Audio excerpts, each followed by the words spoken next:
مومنوں، شیطان کے قدموں پر نہ چلنا، اور جو شخص شیطان کے قدموں پر چلے گا تو شیطان تو بے حیائی کی باتیں اور برے کام ہی بتائے گا۔ اور اگر تم پر اللہ کا فضل اور اس کی مہربانی نہ ہوتی تو ایک شخص بھی تم میں پاک نہ ہو سکتا، مگر اللہ جس کو چاہتا ہے پاک کر دیتا ہے، اور اللہ سننے والا ہے، جاننے والا ہے۔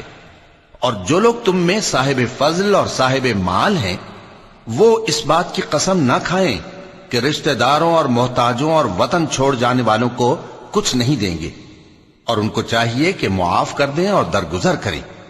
کیا تم پسند نہیں کرتے کہ اللہ تم کو بخش دے؟ اور اللہ تو بخشنے والا ہے، مہربان ہے۔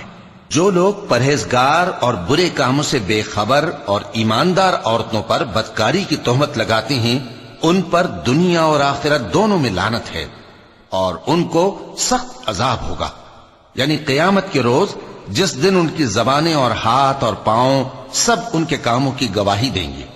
اس دن اللہ ان کو ان کے اعمال کا پورا پورا اور ٹھیک ٹھیک بدلہ دے گا، اور ان کو معلوم ہو جائے گا کہ اللہ برحق اور حق کو ظاہر کرنے والا ہے۔